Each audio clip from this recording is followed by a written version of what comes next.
So you want to become a superhost but don't know where to start? Well, you've come to the right place. And if you've been following all my other parts, you'll know we are up to part 7 on how to become an Airbnb superhost. I'm very excited that you've made it this far. And we're nearly at the end, only a few more episodes to go. So thank you for being here. So I'm going to share with you 3 more secrets today on how to become an Airbnb superhost. I'm Jules, I'm the Firefly. Welcome to my world. My first secret today is contact-free check-in. I love contact-free check-in. When I first was looking at apartments to do my Airbnb, I really wanted to find somewhere that had a lockbox or a digital keyless lock. I really didn't want to have to go in every single time a guest arrived to meet them and to hand the key over. And it's not that easy to find somewhere or someone you can leave the key with that's close to your Airbnb. Some people might be, but generally it's not. So unless you want to physically go in every single time when a guest arrives, and you've got to remember, you might have somebody coming doing a single stay, so 1 night stay. So you're going to have to go in every day, or a 2-night stay or a 3-night stay. You don't want to have to go to your Airbnb every single time to let someone in. Well, I didn't. That was the furthest thing I wanted to do.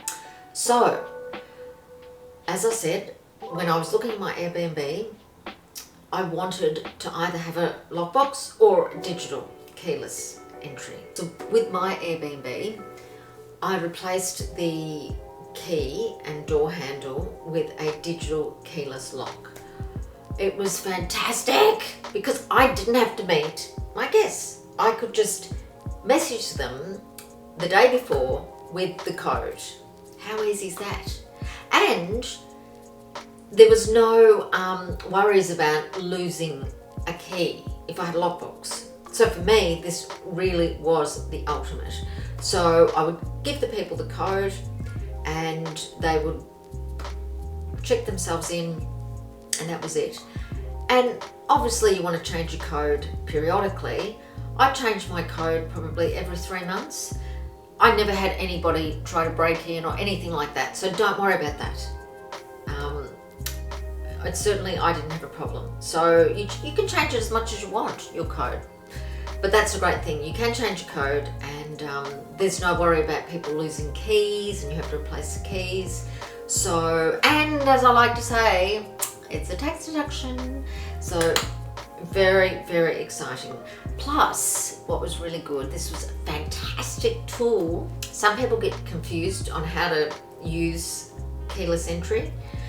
So what I did, because some people would say, I'm not sure how to use it, even if you've sent them the instructions, they still aren't really sure how to use it. So in my genius, what I did one day, I was at the apartment and I thought, you know what's going to work really well here? If I take a 15-second video, 10 to 15-second video, showing people how to use the keyless entry. It was gold. So when I used to send my guests the code to get in to my apartment, I would also text them the video, the 10-15-second video, showing them how to physically do it. Oh my God, everyone loved it. Everyone loved it and raved about it. Gave me great reviews because I thought of that. It was pretty clever, wasn't it? So, secret number 1, contact-free entry. Secret number 2, your welcome message. I quickly realized that people ask lots of questions, and generally they're asking you the same questions. How do I get to your Airbnb from the airport? What are the good restaurants in the area? What are some of the things I can do in Melbourne? Where is the local supermarket? So I figured, why don't I, in my welcome message, put all this information in there. So when they get their message from me, they're going to have everything about the area, how to get from the airport. Every little question is answered. So I did. And that was awesome because people then got their welcome message with all this information and they were, oh my God, that's fantastic. They were blown away. They were so grateful. So just remember that's a really good thing to do, because all you need to do is create a message, a template, and you just change the dear whoever, just change the name, and then it just goes straight out. So you're not changing anything, you've just got, except for their name, but it's the same information each time. So that's something that's really going to be helpful to you, because after a while you'll get sick of getting all the same questions over and over again.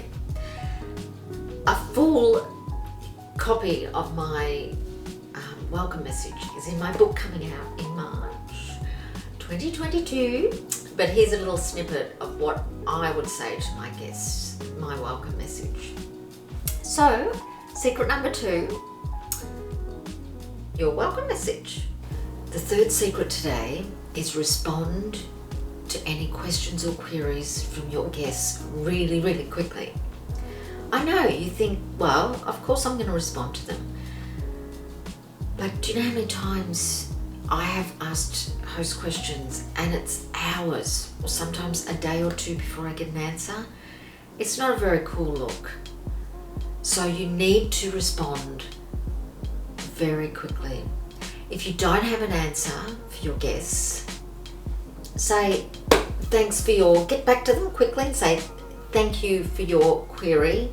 I'll look into that and I'll get back to you as soon as I can. Or even if you're not available to help with that query right then and there, you go back to them and say, I'll get back to you as soon as I can.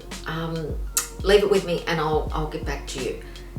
Just want to acknowledge that you've got their message, you're onto it, and you will get back to them as soon as is possible.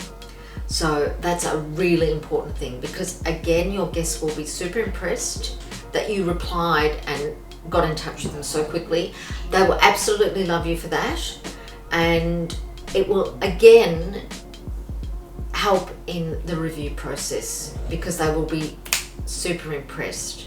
So secret number 3, respond to any queries or questions from your guests quickly.